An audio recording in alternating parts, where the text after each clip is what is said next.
the Season 3 World Championships live from Los Angeles, California. It is time for our first match of the day. It is going to be Europe's Lemon Dogs versus Korea's SK Telecom T1. And if the rematch between these two teams is anything to go by, the day one fight they had, they're going to come out swinging. And Lemon Dogs in that game came out swinging for the fences. They had a very risky, super hardcore, all-in level 1 strategy that was really cool. And in the end, they got first blood, they got the first turret, they had some early control, but the mid-game control from SKT, that was too much for Lemon Dogs to take out. And as we saw, SKT took that game pretty convincingly. Now, coming into the game, though, Lemon Dogs had a really solid plan. I talked to them, their picks and bans. They basically predicted all of the SKT picks and crafted a strategy that they thought was going to counter. The problem was for the Lemon Dogs, they failed to execute it very well, and Faker pretty much made everything happen. He got Ari, and he destroyed the opponent mid laner. Of course, there was a Swain picked out. It almost worked out,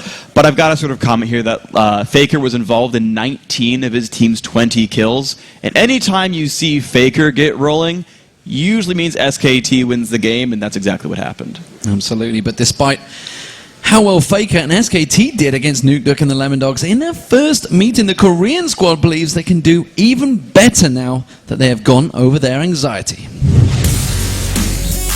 Well, SK Telecom, you have two factors, and it's basically Piglet and Faker that are very strong players. 레몬독스와 첫 경기를 할 때 되게 많이 불안했어요. 그 경기 때도 되게 힘들게 이겼고요. I think their mid-game vision control is really outstanding. It's very hard to pull ahead of them, even if you win the early game. The most important thing about them is like they have an edge over every team in terms of map control. I think we can all agree that Faker did like a really good job already. Like even when his team was behind, he tried everything he can in order to bring his team back, and I've been really impressed by him, by his play. 레몬독스 팀도 좀 잘하더라고요. 저희가 좀 방심하고 왔었는데 첫 경기를 하고 나서 좀 그나마 좀 방심이 풀렸던 것 같아요. We're not really scared of any one of them. We do some respect bans, but that's pretty much it. Yeah, interesting thoughts there from Faker, obviously saying that they came in a little overconfident, and we had that feeling. And honestly, if you're ever going to beat SK Telecom, I feel day one was when you had to do it.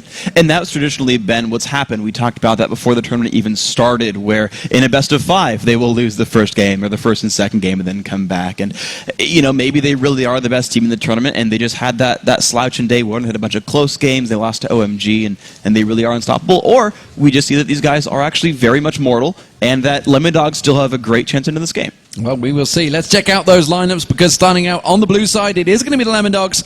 In the top lane is Zoro0, the junglers Dexter, Nuke in that mid lane, Tabs as the AD carry, and Mithy is the support. And in the red corner, it is... I'm going to wait for that applause real quick. In the red corner, it is SKT with Impact in the top lane, Bengi in jungle, Faker in mid, Piglet on AD carry. Those are not fake cheers, those are real cheers for Faker. And of course, Pumandu on support. And that is the great thing of League of Legends. Everybody you can respect when you see absolute amazing plays. And we've seen them a number of times from Faker so far in this tournament as well. Not just in any old tournaments, in the World Championships. He's doing it when it counts, not just on single solo rank Q or something like that. It's really when it counts. What are we expecting to see from the picks and bans here? Because the first time they met, Lemon Dogs pulled out something special. But I'm not too sure they're going to get allowed to do it this time. I talked to Tabs briefly before the game started a couple hours ago today, and he said they had a plan ready. Now, I don't know if it's a really cheeky plan where they're doing something like Swain again and baiting all the picks out, but just from what I've seen of Lemon Dogs, they're very intelligent in picks and bans. Here's the Vayne ban coming through saying either they ban Caitlyn as well or steal Caitlyn, or they're saying we know Piglet's going to play that champion and they're ready to deal with it. Interesting. Kennen being taken away as well. Lee Sin taken off from Bengi. Shen taken away from Zoro0. These are actually all top lane champions into Zoro0 so far. There's the Ari ban. Zed may get through. That's the real question here, is you've got champions like Zed, you've also got Fizz in there that we've seen both these guys run, and SKT are now considering what their ban is, because SKT have actually traditionally first picked Ari whenever available. There's the insta-lock Zed. They didn't want to give away Elise. Interesting, and well, you saw Zoro0 very happy to lock that one instantly. pretty sure SK Telecom knew that was coming. There's a moment they went, we're going to have to use it on Elise. That means we're going to let Zed through. Let's see what Nuke can do on that. That's awkward, though, that they banned Elise, because that's one of the other great early game junglers. And thing is, Vi, which Bengi's also known for, is a champion that Dexter loves to run. He's done it this tournament. So I feel like SKT banned themselves out a little bit here. I actually don't like the Elise ban so much, because you would have predicted the rest of these. There's the Caitlyn, not Steel at this point anymore, because of course Piglet's going to play Corki, but Lemon Dogs have picked their champions in fast. They saw this all coming. They're confident in their pick so far. And this does show that this is a team that's researched it, obviously after the first meeting. The fact that Corki was picked up there, flavor of the tournament, it seems, rather than flavor of the month. And Zyra, of course, alongside him. Zyra also doing very well in this tournament. Yeah, she's actually been the most picked support that I can recall actually in this so far. So Faker, this is actually a shout out. I was talking to Faker in the Champ Select lobby, and he said, I'm going to jungle Lulu for you. He's not actually going to, but I appreciate the shout out, Faker. Riven, though, that's interesting. All right, so I'm guessing that's impacting the top lane. They've already locked in the Jarvan jungle. That's interesting. We haven't seen her a lot in high-level competitive play. Yeah, we haven't seen her at all this tournament. That's the first show in this tournament, so that notches it up to, I believe, about 48, 49 champions used so far. Sona looking like to be the support alongside that Caitlyn. So strong lane that will be up against Corki and Zyra. Maybe going to try and push them out of that lane or force them into a 2v1. Yeah, here's the interesting thing really is early on, Caitlyn and Sona's going to have a better lane here because they're just going to deal damage from farther away and have undodgeable poke. But once levels start coming in, once you hit level 6 or even level 5, Corki starts doing a lot of damage to the Caitlyn and can weather the storm, as it were, and it starts to get more difficult. So early laning would go to Lemon Dogs, but as, like, if it is a 2v1 and they swap back into a 2v2, that goes to SKT's favor. Well, we did see, of course, yesterday, Fnatic using that Corki, and actually the power, the damage that they can do early on kind of wasn't really respected by, I think it was Dade, wasn't it, that got caught out a few times. Final pick coming out. This is going to be for Looper, it seems. Oh, wow. So, take us through the picks, because where the heck is Faker going to be playing? He's not going to be on Singed, he's going to be on Riven. This is a counter pick that no one saw coming. Faker, knowing he's up against Zed, and now I take everything back that I just said. Because they're like, oh, we know you're going to... Because they removed Elise, which is the other champion that Lemon Dogs had first picked, saying, we know you're going to go for Zed here. We'll counterpick you with Riven, and Riven's going to stomp on that matchup. Faker's going to want to fight Nuke Duck, and Nuke Duck's not going to like the results. Well, we'll see how it works out for them, because Lemon Dogs, well, they could switch it around. What do you see from Lemon Dogs? Because let's not forget, they could decide to switch it to a 2v1 in that mid lane. And 2v1 mid you can do. The one downside you have for 2v1 mid is that you can't deny experience. And you can't even 3-on-1 dive it either. So a lot of your options are actually removed.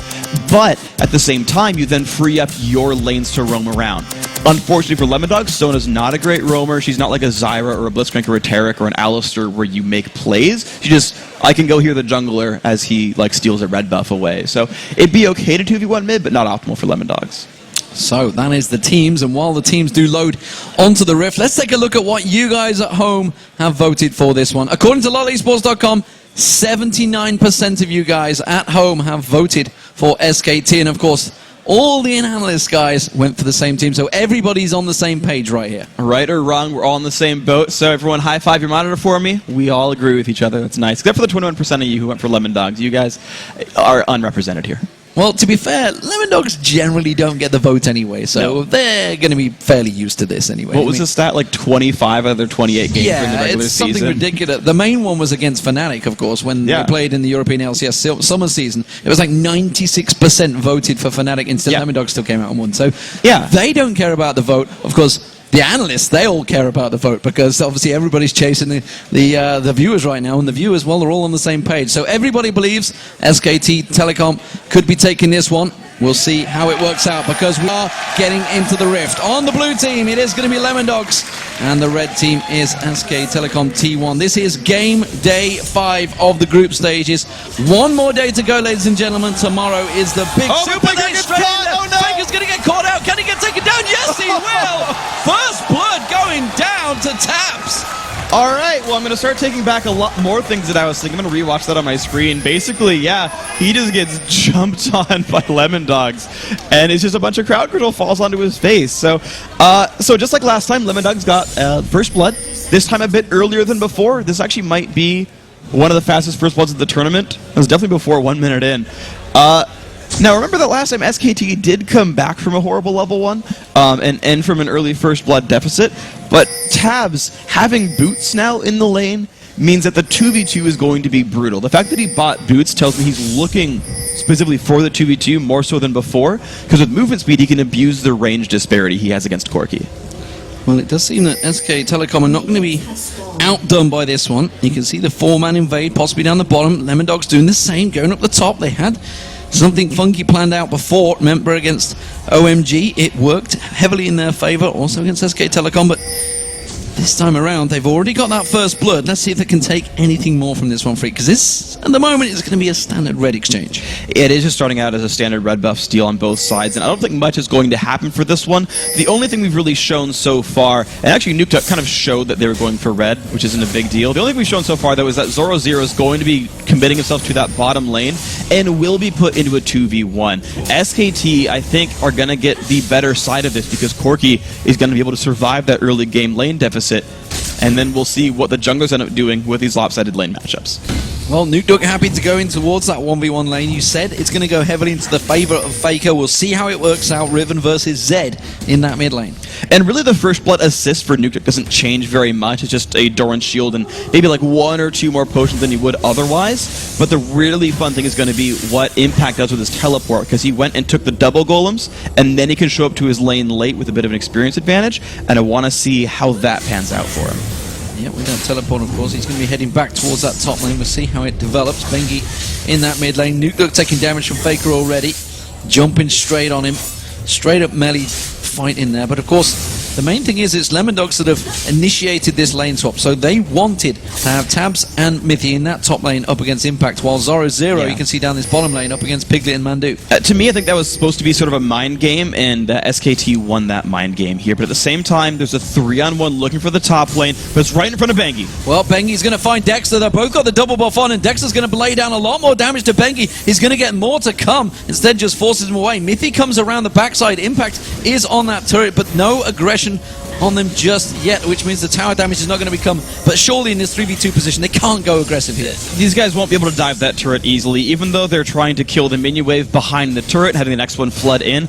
All they're doing is sort of buying time, but Zoro0 is going to have a rough time 1v2 regardless here. There's not much getting done by Dexter. Well, at the moment it's a rough time for Faker in that mid lane. He's taking a lot of damage out from Nuke at that. Meanwhile, Zoro0, he's fending off the bottom lane. All the lanes being pretty much hyper-aggressive. Zoro0 keeping them at bay. Dexter's coming around. He's going to try to steal away those wraiths. He knows Bengi is still having to defend that top. That's actually a really smart read. Good counter-jungling by Dexter. Now, you mentioned Faker as well.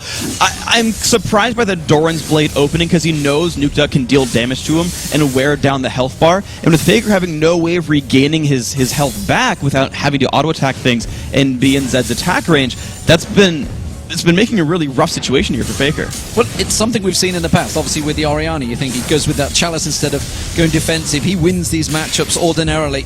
Maybe he's bitten off more than he can chew against Nuke so far, because the CS, you can see, it's 27-16 in that mid lane. Big gap disparity building up for Nuke, and Faker's just had to go back and bite. So he's been sent packing early on by Nuke. Alright, so he's going to come back to lane with an extra Doran's Blade as well as a potion, and that should be a little bit more to help him survive the lane. But of course, whenever Nuke goes back, he'll be able to buy a couple of long swords, maybe even 3 if he wanted to sort of bank up for a while. And it continues to make that matchup difficult for Faker. I guess I got the read wrong. I feel like he's going to keep going Nuke way, but maybe at level 6, just with the ulti, there's some grand power spike that Faker gets. So what do we see from these lane swaps? Oh, tell a lie. Nuke's getting aggressed on. He is going to use that Living Shadow to get away. And Faker came straight back to lane, put the pressure down. Nuke was backing off before that. Bengi was just laying in wait as well. Back to my point, though. The 2 lanes that have swapped. You can see, obviously, Tabs and Mithy in this top lane. Who is gaining from this lane swap the most? Well, the top lane turret's at half, the bottom lane turret is also at half HP, and you actually see that Impact is having a slightly better time of last hitting. He's at 19 compared to the 13 of Zoro0. Now, on the other side, though, Dexter has had a little bit more time to run around the jungle. He's just basically counter-jungling and looking for opportunities, whereas Bengi's more or less camping for his top laner, and that's a bit of a disparity. But this is it. Faker running up towards that top lane. The ward's going to spot him, but is it going to be too far deep in towards that lane? He's already ghosted. A three-man dive because Mithy already flashed away from this one. He's going to get caught out. Mithy's going to be the sacrificial lamb. Tabs will get away, but that's Impact picking up the kill on Mithy. That's a good pickup right there. It's when you've got a lane matchup like that, you didn't even need Faker to make that happen. It was just these guys were pushed up so far, Tabs was unable to land like a 90 caliber net or something to slow down the Singed advance, and there's just no tools there for someone to run from that. Well, Nukeduck going aggressive on towards Faker there when he comes back to lane, forcing him back the long way around in towards that turret. Of course, he does pick up the assist goal, and did everyone in the SK Telecom camp right there. So, 6.5 minutes gone, still very even. That first blood on Faker counteracting right now because he's been up there and helped out, but Nukeduck's doing a pretty good job in this mid lane. He's kept the CS advantage still in his favour, still around about that 15-20 minute mark, but now Faker's going to surely start coming into a bit more power spike. It's going to get a little bit better. Riven, I think, scales a little bit harder off of early attack damage than the Zed does, but the one bad trade you saw against Nukeduck was because Faker had gone back and Nukeduck hadn't yet, so you've got a one item advantage here for the Zed that honestly should keep Nukeduck in favor. Well, we do see Dexter paying a visit towards those wraiths once again. He's managed to take that camp away. He could go towards the top. They've tried that 3v1 exchange, and that tower is low in the top lane. Of course, the red buff's just spawning. He may steal this one away. Bengi is doing the exact same in the bottom lane. Thing is, it's not going to be the buff's not going to be available, but Bengi can look for a dive here. He ran through a ward in the river, so if Lemondogs are spotting this, they should be okay. Mithy getting caught by the tower there. Impact's hoping to try and chase on this one. Has got Fling available in the moment. Tries to get the slowdown on him. He does. Dexter comes back around there and forces him away. Bengi, though, coming around towards the mid lane. We can see Nukeduck. He is pretty deep on this lane, feeling very confident up against Faker. Will he be too confident and push forward? No. Looks like Bengi is going to back away. And Nukeduck's doing a very good job of, as I say that, he actually uses the shadow, but it's because he saw Bengi go back into the jungle. Nukeduck's doing a very good job of holding on to his W cooldown, making sure he has it if he needs to escape. He's not wasting it away. And a point with Mithy, actually, that I really like is normally Sonas do not learn their speed buff at level 4. Mithy did here to run away from Singed, and of course, there's also a gank being set up by Dexter here. But the problem is, he's going to actually land on towards Impact. Has he gone too early, though, Dexter? Because coming along the top is Piglet and Mandu. They're about to join this fight. Oh, and he flings Dexter straight in there. Dexter's got to run past it. He's going to get locked up. The tower does go down, but that is going to be a dead jungler for Dexter. That's really unfortunate. He should have seen that when a turret goes down, the dual lane often swaps back. They happen to be right in range there, but Dexter that was not a necessary dive. He should have known that there were people coming in to support that top lane. Teleport down the bottom from Impact. That's going to force Zoro away from the turret. He was pushing up aggressively there. Nukeduck is going to see Bengi coming around the mid lane. Of course, that's going to give away their position, but the top lane's where they're going to be pushing. Mithy and Tabs will return to that top lane, so they're happy to keep a 2v2 now. This will be the interesting thing because there's a BF sword picked up now for Tabs. I know I said earlier that like level 6 or 7 it gets really great for Corki, but there's a giant damage lead right now for the Lemondogs AD carry. So looking for that matchup and dealing damage, no, I tell a lie, he swaps back to the bottom lane. Just kidding, they still want to do the 2v1 pushes. Alright, so Lemondogs still going for the 2v1, still trying to deny. And of course, now they've got the numbers advantage on the Dragon side of the map. Yeah, it does look like, well, with warding out, it seems that they want to get in towards that position. Impact, we've seen him on Singed a number of times. He's happy in this position. Obviously stepping in towards this tournament, but his Faker's going to get aggressed on. Dexter comes in there, tries to turn it back around on towards Nukeduck. Where's the damage going to go? Faker manages to avoid it. Nukeduck's now in trouble. He's trying to put the pressure down. Bengi playing good defensive linebacker there. And ultimately, Faker burned more than the Lemondogs did of this one. He lost both his summoners, whereas Nukeduck still has Flash. Ults come back from cooldown pretty quickly. But this top lane is getting rough. Piglet and Mandu are pushing that turret down so fast that I don't know if the Caitlyn Sona will kill the opposing SKT turret nearly in time. Look at that. The communication there. Impact's realizing the Faker's going to go back. There's a wave of minions about to be pushed on towards that lane. Instead, he comes up, puts down his smoke, and manages to pick up a couple of CS. His bottom lane, of course, was pushed up heavily. That means Lemondogs are going to be putting pressure on towards that bottom tower, but this top tower, it's going to go down. This is going to be the second turret of the game for SK Telecom. I'm very impressed by the moves here by SKT because you normally consider Caitlyn such an incredible turret pusher, and yet despite all of that, SKT has just built a turret lead out of this one. And honestly, they have the ability to roam back down and contest Dragon if they want to, or just keep putting pressure on sides of the map that doesn't allow a Dragon attempt for Lemon Dogs. Yeah, at the moment you can see Impact, of course, just shoving that wave back along there. There is no tower defense for them. Zoro is having to return to that top lane. He's still keeping up the CS. Himself and Impact are still keeping it pretty even, despite the fact they've not been up against one another. But the mid laners, that's where the power's really going to start coming from, Freak. And you can see they're starting to have a bit of a build disparity between the two. Obviously, Faker looks like he's going to be rushing for Pain. Maybe he's going to go play the Rune King afterwards. I don't know. He's got Brutalizer. Nuke Duck in the meanwhile. He's rushing out for that play the Rune King. Yeah, there's a couple of different builds you can see from Ribbons. I've seen a million different ones. So some people can rush a Last Whisper. Some guys can actually go for an early Bloodthirst or Ravenous Hydra. We'll see where he goes. Of course, early Brutalizer is standard. Now, of course, Dragon being picked up. SKT got their turret. They roam back down. Lemon Dogs are not ready to stop this one, though. Crescendo comes across. Bengi just jumps in. Mithy goes down already. Yeah, you can see them immediately. Dexter's going to come back around. He catches three of them, gets flung straight away. Zoro comes in. Can they get the damage down? No, they can't. That's going to be a double for Piglet. Zoro goes down as well. And now Nuke Duck's in all sorts of trouble. SK Telecom are cleaning up here. This is going to be the fourth kill. And wow, they just dominated Lemon Dogs there. 6-2 in kills. Lemon Dogs limped into that fight kind of one at a time. Not a well-constructed battle at all. You saw them just getting picked off one by one by one. Nothing really coordinated there. SKT grouped up, had the forethought to group for the Dragon. Watch this fight. Mithy just gets straight up caught, has to basically waste Crescendo, doing nothing. Flashes away. Watch. They've got two members here fighting alone, having to run away. Then Dexter shows up into four people, still has no one really supporting. Zoro comes in from the back, and it's too little too late. Two people are dead before the fight really begins. And you could just see SKT grouped up. They chase down Nuke Duck all together, and they don't let Tabs get free shots from the back. So SK Telecom in full confident position right now. Once again, they're just systematically taking the bottom and top, taking that Dragon away, taking away a 4-for-1 fight as well. So big advantages gained by SK Telecom. What will they turn this one into? You can see obviously Impact had that Rod of Ages. Trinity Force just being completed by Piglet. Big power spikes starting to come out from the Koreans. And at this point, Corki has spiked massively. It's 13 minutes in, his Triforce is done, and this is normally a strength of Corki's. He spikes really hard in the mid game. Trinity Force is pretty easy to complete, or at least piece together, but now he's just ahead of the curve in terms of gold as well. Tabs is sitting on a BF sword. If he wanted to go Infinity Edge, he's barely half the way there, but the mid lane's getting dived. You can see Nuke Duck, he's going to get away from this one. Piglet and Mandu pulling that pressure down. Just off to the side was Bengi, and actually I was wondering whether he was going to head up towards the top. The two, Zoro and Impact, it's actually really the first time they've been up against each other in lane. And the actually difference in builds is interesting because I actually like Impact's build more. Zoro built to split push. He's going for a Sunfire cape, but aside from the Giant's build, it doesn't help him fight against Singed very well, who's also got a level lead. So Impact's going to have a wonderful time at this 1v1. Well, Impact just trying to run on towards him. He's trying to keep that poison flowing, which he does impressively. That's actually his ultimate is not running, despite the fact it sounds like it is. It's just a spectator issue right there. Tab's getting caught out in the bottom. Bengi pushing in towards that mid lane. A lot of pressure on towards his middle turret. This is going to be the third one of the game, and Piglet goes aggressive straight afterwards. Onto Nuke Duck. You see that burst spike of damage. Remember, he has that Trinity Force. Dexter with the Assault Battery, but he's gone too deep. The rest of his team are not on the same page.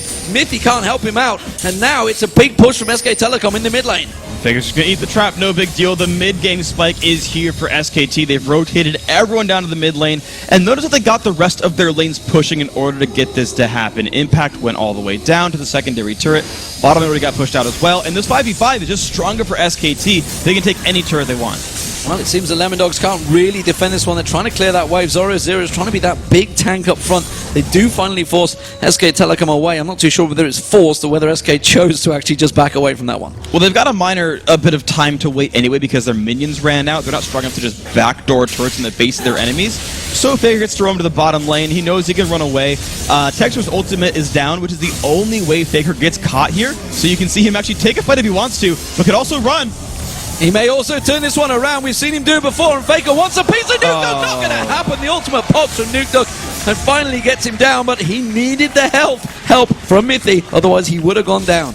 That was a bit overconfident. Faker was sitting on about 2,000 gold.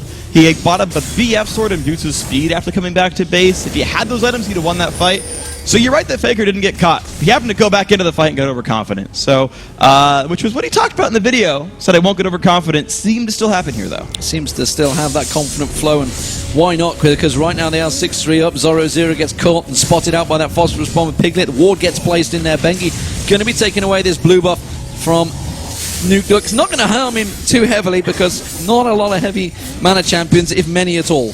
Yeah, there's no real need for the blue buff from these guys. It actually works incredibly well on Vi. Getting more abilities out is pretty massive for her. But in the end of the day, it's just SKT taking blue because it's taking map control. These guys are very, very good at taking control of the mid game and not letting their opponents breathe. You're seeing Impact not even let Zoro last hit minions here, just body blocking them with himself. Of course, Zoro trying to freeze the lane if he can. But I don't know if it's going to mean much. It's going to get flinged to take damage. Just going to fling him back over. Impact causing a nuisance of himself, and the rest of the team are gathering in this mid lane. You can see Faker and Bengi there. Mandu just off at the side. Piglet joins the top lane. They're going to go aggressive. They fling Zoro0 and they may have the damage to burst him down here. He's on that turret. He's a big tank, but he's not quite got enough. Gets away with it just about Zoro0 there. Now you can see the transfer around. Can the rest of Lemming Dogs try and chase on towards it? Impact is low. Piglet is low, but there's no one really there to respond. And look what just happened there. Impact sat there tanking the turret against the main tank of Lemon Dog, saying, Bengi, Piglet, just keep hitting him. Just keep hitting him. He'll fall down eventually, and forced the defending team away in a just 2v1 turret dive. That is what SKT are doing here. And now I want you to pay attention to the pink wards. The ward control is now what's important for SKT, because if they want, they can set up a trap at Baron and force Lemon Dogs to face check into it if they don't want to just play the siege game. The dragon fight coming in 45 seconds time will certainly be one of the pivotal moments in this game. You can see Tabs, he's got that Infinity Edge built up now. Piglet, meanwhile, getting towards that last Whisper, trying to gain in there. Faker chasing down on towards Nuke. They realize if they can take him down, he's in all sorts of trouble. He's going to try and turn his ultimate down. Flashes away from this one as well, but that will force him away from the fight. He's got 25 seconds to go back and come towards that dragon, or it's going to be all over. And Zoro0 is nowhere to be seen for this one. This is surely a dragon for SKT. Yeah, there's no way Lemon Dogs could challenge for it, even if they did have all 5 members around. Instead, Lemon Dogs are making the best of a bad situation, trying to get Zoro0 some farm at the top lane. With the Sunfire Cape, he will push fast, but of course Impact has teleport, so if SKT want, they can just defend the turret without much issue. And of course, only sending a couple people to take the dragon. They keep the bottom lane pushed as well. SKT are confident they've got the control to 2-man objectives and defend the other ones with 1. Here's an interesting perspective. Zoro0 up against Faker in that top lane on the golems. Has he got the damage to take him down? It seems he may have. Scares Zoro0 out the lane and takes the golem.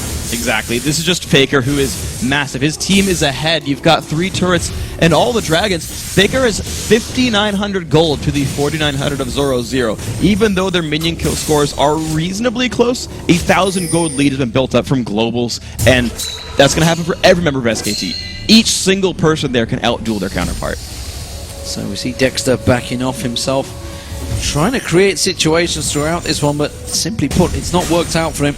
Went a little too aggressive in that top lane early on, and it seems to have just swung like a pendulum for SK Telecom ever since then. You can see that mid lane turret already taken a lot of damage. Tabs is desperately trying to keep them off this one. SK keep coming back, keep returning to this mid lane, just getting that little poke on it every time. And that's what, honestly, these guys are doing. Is you saw Mondu actually put a plant down because turrets will hit plants before champions. And so he's like, yeah, just get 2 free attacks. We'll back out in time. There's really no rush for SKT. These guys scale into late game just fine, and they're constantly clearing away the jungle as well. There's really no pressure for them to win fast. They can just keep building a lead and take the advantages as they show up. SK Telecom trying to set a trap here, but I don't believe Lemon Dogs are going to fall for this one. They're not really looking to ward out that Baron just yet, although will they? Dexter taking a look towards it. No, instead puts a wise ward down there. Zoro0 is the one that's trying to do it. He may get caught out of position. SK Telecom going to dive for this one. Tabs gets caught out. He gets dropped down completely. Dexter's going to be the next focus target. He's trying to get away from this one, but Nuke's out of position. Tries to use a living shadow to get away. Cataclysm closes him in there. Goes on towards Piglet. Just gets dropped where he stands by Faker. And SK Telecom clean up. That's a 2-for-0 easy victory there. And that is going to be an inner turret. That is going to be probably some more as well. With 2 members down, there's no way Lemon Dogs can defend their base or a Baron. And the thing is, that jump in was not required by Lemondogs. Good job by SKT to set up the bait, and good patience by them as well. But Zoro got a ward onto Baron. He knew there was nothing actually imminently being taken. Lemondogs thought they could surround Impact, not realizing where the rest of SKT was, and because Mondu has an Oracles, he guaranteed his team was in darkness, and Lemondogs face-checked anyway, and they got those kills. I think we're going to see a return. Mythy's going to get focused on, has to use that crescendo, get cleansed off instantly by Piglet. Ace in the hole comes out, blocked out by Bengi, not going to find its target. Impact continues the chase, keeps the whole team away. Lemondogs can't go near their own jungle right now. They absolutely cannot. There's too much damage potential here. There's no catch potential, although it is going to be the top lane turret now taking siege, despite the fact that they could keep baiting Baron. It's SKT looking for pushes constantly. Faker taking a couple of tower hits there, got stunned out by Zoro. Lemondogs looking to maybe try and chase on this one, maybe sensing a little bit of an advantage, but meanwhile the mid lane, you can see Impact, he's just running rings around that inhibitor turret. Somebody somewhere has to deal with Impact.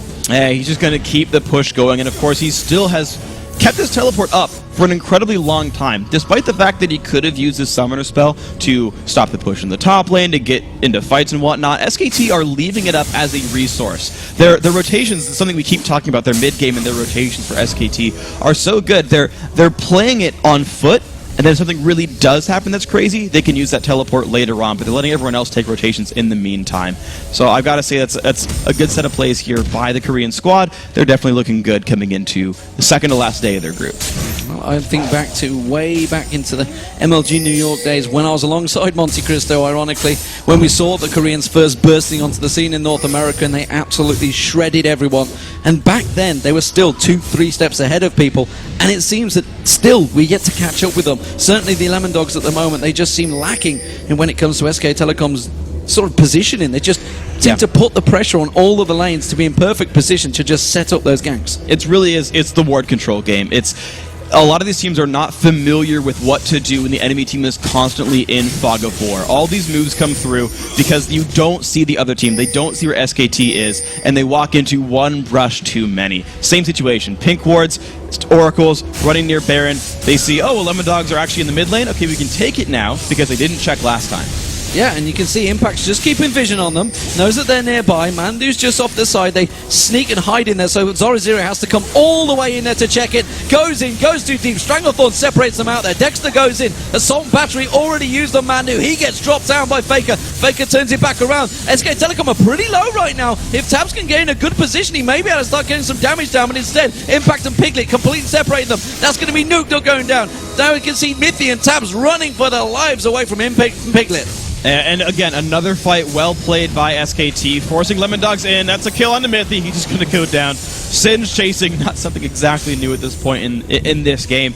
And it's just over and over. It's SKT setting up fights that they can easily win. Lemondogs runs into them, onto the Zyra ultimate. It spreads apart the team. SKT get another clean team fight win, and they take another turret off of it over and over again. Methodical play from SK Telecom. 24 minutes coming into this one. The first inhibitor of the game will go down. It's 12-3 in kills, 5-1 in turrets, and well, you can see that 9,000 gold advantage building ever so more. Tabs having to use the 90 caliber net to try and escape the oncoming horde of SK Telecom. Just about getting away from there.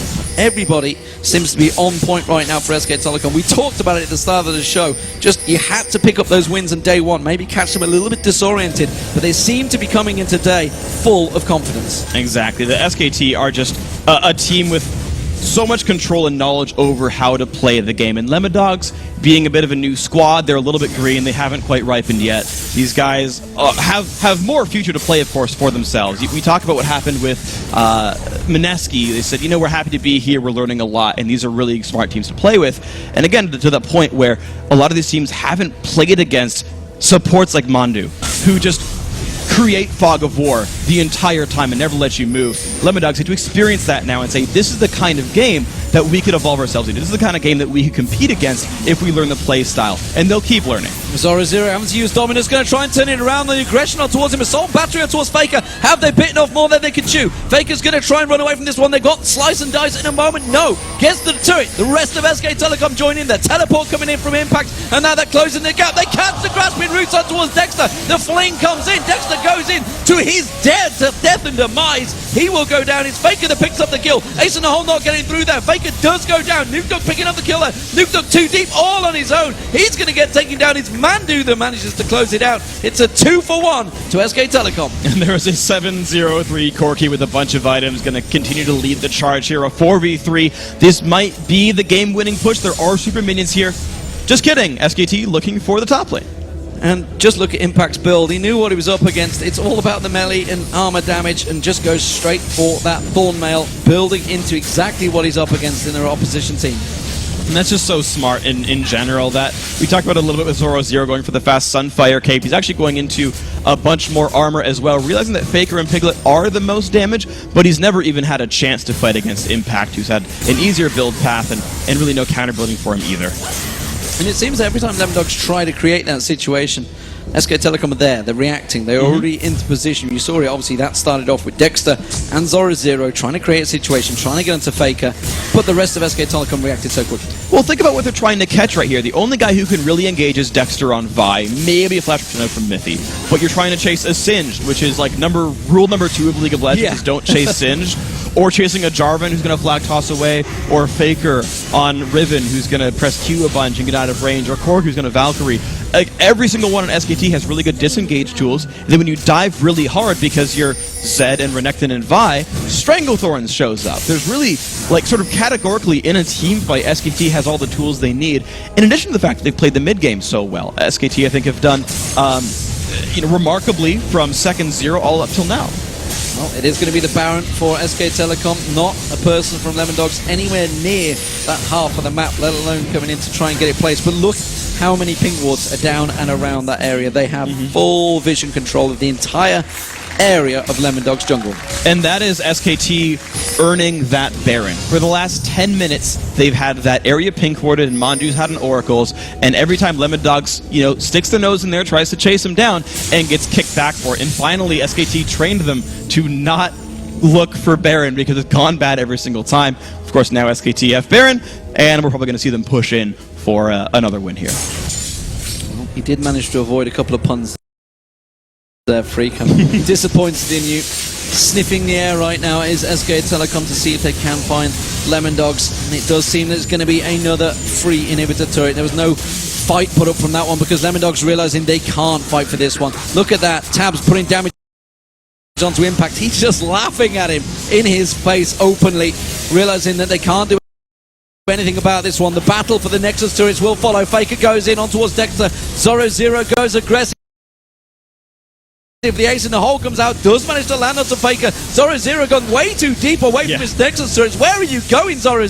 Get back to your turrets. You do see the Cataclysm coming down. Crescendo lands down there. Mandu taken low. Tabs tries to get in. He's gone too deep. Impact gets in towards him. Zoro will eventually go down to Faker. They realize it is all over. Bengi manages to get the kill onto Tabs. Zoro continues to chase away from this one. Gets a little bit of lifesteal off those walls. Slice and dashes away. But he's not going to get anything more from it. Mandu goes down. The rest of the base will follow. And it's SK Telecom taking away their first game of the day here on day 5. And the moral victory for Faker at the end. He takes down Zoro. Nexus falls over.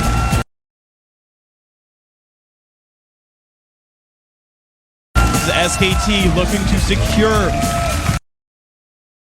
one of those 2 playoff spots out of the group. They're a game behind OMG, but a game